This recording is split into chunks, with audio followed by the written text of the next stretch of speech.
A lot has happened over the last few days in the world of Test cricket. India crushing Sri Lanka away from home, Australia being humbled by Bangladesh at home, and Joe Root being back as the Test captain for England, chasing Sachin Tendulkar's all-time run-scoring record in Test cricket, taking on Pakistan in his second stint back at the helm. So let's dive into all of it.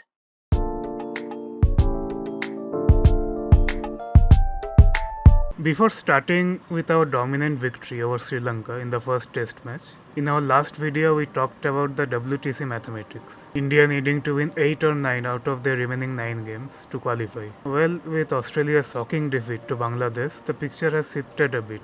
Here's the new statistics and all the permutation and combination. Australia are still comfortably placed at the top for a third straight final appearance. From here it is more or less a fight for that second position, and India needed this win badly.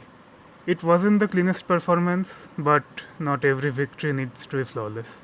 With the West Indies already completely out of the running, and England also pretty much out of it. See, what's funny here is that England have played 13 test matches. Yet if you look at the number of deductions, 14. All for slow over rate. Says something, doesn't it? South Africa look like the best placed team to qualify in that second spot. But if Bangladesh's win versus Australia is anything to go by, cricket rarely turns out as you think. Bangladesh will have an outside shot, but will have to face Australia in their second test match, along with test series against England, the West Indies and South Africa. While that may be a fairy tale story for them, being Indians, we will hope that our boys in blue will come through in the end and qualify in that second spot, however unlikely it may be.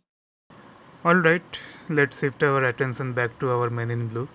The first game saw many heroes, and one of them has to be Devdutt Padikkal. 167 in the first innings, followed by a brilliant 44 in the second.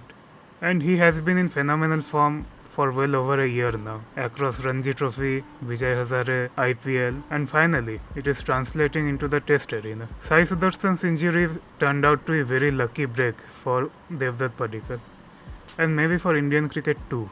He had a few promising outings in Australia during 2024-25 BGT, but after that he didn't get much of a look in. And India have been searching for a settled number 3 for quite a while now, and this might finally be the answer. And it is a different kind of number 3 this time around. Our great number 3s of the past, Rahul Dravid, Cheteshwar Pujara, had the patience of monk. Padikkal, on the other hand, wants to dominate from ball 1. Good signs for Indian cricket and hopefully start of a new era in Test arena for us. With the bat, it was Devdutt Padikkal. But with the ball, there can only be one name mentioned. Manav Suthar.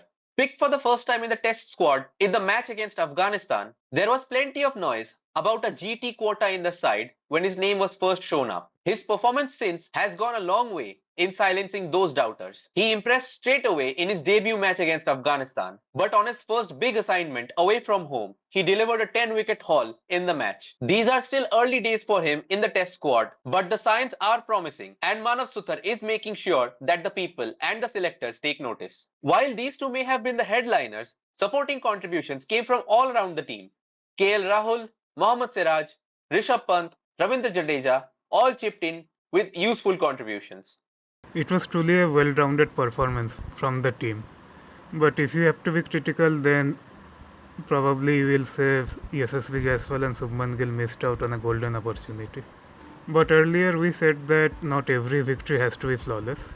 What we meant was that, as a fan, we saw how much it was raining in the first 2 days, and plenty of overs were lost. While India were batting, they batted through their first innings until they were bowled out. Late on day 2, when India were well past 450 and were in a dominating position, yet Siraj and Prasidh Krishna were batting. With the rain forecast on the horizon, there was a real case for declaring, giving Sri Lanka 8 to 10 overs to bat under pressure, and maybe we could have restricted them way earlier. So as fans, it felt like we left a bit of extra dominance on the table, but all's well that ends well. While it was pretty much given that India would dominate in the first Test match versus Sri Lanka, no one could have predicted what happened down under. This one went from we don't want to know much about this Bangladesh side to genuine fear that they might hand Australia their first series defeat at home. And it came full circle as well. We all know Australia's arrogance. But to be fair, they have earned that right to be that arrogant. A bit of ego is natural, especially for a team that's considered the best in that sport.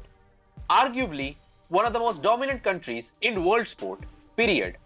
But whenever that arrogance tips over a certain line, the game has a funny way of bringing it all to balance.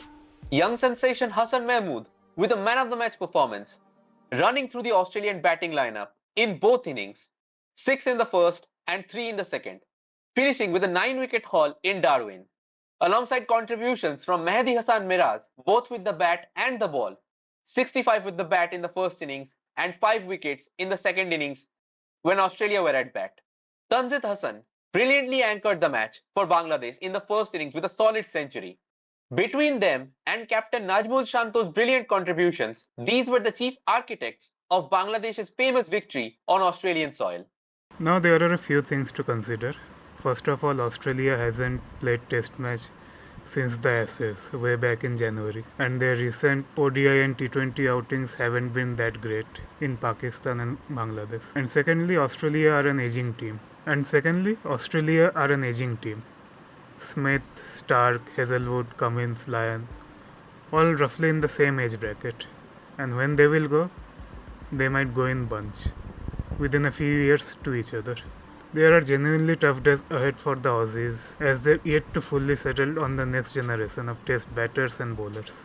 And to be fair, transition is always a tricky conversation. If your current players are still good enough, why force a change? But if you wait too long to bring in the new guys, and you risk falling into a much bigger trap later on. In an earlier video, we pointed out that the next generation across world cricket is still yet to prove at this level. And that applies everywhere, even India. We have a deep talent pool, but we lost T20 series to Ireland, went on a 7-game winless streak in T20Is, and have had our own struggles in Test and ODIs over the last couple of years. Cricket in overall world kind of in a lean phase right now. For many years now, each and every team had a few superstars. 1, 2, 3, sometimes the entire squad used to be a superstar, like the Australian team from 2003 to 2007. But right now that spark is missing. And how can you identify a superstar when they win matches of their own, dominate world cricket and dominate wherever they're playing? But right now that is kind of lacking in international cricket. Maybe the franchisee leagues are one of the reason for thinning out the talent at the top. But cricket genuinely is in a lean phase right now, and has been for the last few years, since this golden generation of Virat and co started retiring. Speaking of superstar culture, one of those players from that superstar generation, Joe Root, is back as the captain of the England Test side in his second stint in the role, and this time under the guidance and tutelage of one Stephen Fleming. Chasing after Sachin Tendulkar's all-time run-scoring record in Test cricket, Joe Root has shown no signs of slowing down and has looked in good nick in the first Test match against Pakistan, at least from the one day of play that has happened so far. And this exposes a big problem with Indian cricket. SENA teams, that is to say South Africa, England, New Zealand, Australia, all of them back the guy who fits the role right now. Even if he's 33 or 35 or even pushing 38, they get the years out of that trust. But the decision makers at Indian cricket never seem to follow that rule. The second a veteran has that one lean patch, reaches a certain age bracket, we are already looking for the exit door for him. It has cost us continuity, and honestly, it has cost us results. Many a time. Michael Hussey is the prime example. He got his opportunity when he was around 30 and went on to be known as Mr. Cricket. And there are many other examples like Adam Voges, Chris Rogers, and even Imran Tahir, who continued to play till he was 40. Anyway, it is the beginning of Stephen Fleming coaching era in English Test cricket. Although the English fans still might have some PTSD from the recent Kiwi Test coach they had. And there is one funny post on social media. The Pakistan batting was dismantled by two English quicks, Josh Tongue and Ollie Robinson, both of them picking a fifer. And in one of the posts from English cricket team on Twitter, it was shown that they have split the ball in two halves and gave each half to both the guys. Surprising to see that England have gone with 4 frontline pacers and no spinners in the team. Although maybe thinking about it, Captain Joe Root and ODI captain Harry Brook might just come in handy for that role. But anyway, with all of that said, that's all for this week in the world of Test cricket. We'll be back in our next video talking about the results from the second Test match between India and Sri Lanka and Bangladesh Australia, as well as the results of the first test match between England and Pakistan, and much more. But for now, that's it from our side. Thank you for watching this video. Like and subscribe to the channel if you've enjoyed this, and we'll see you in the next one. Glitch Lab signing out.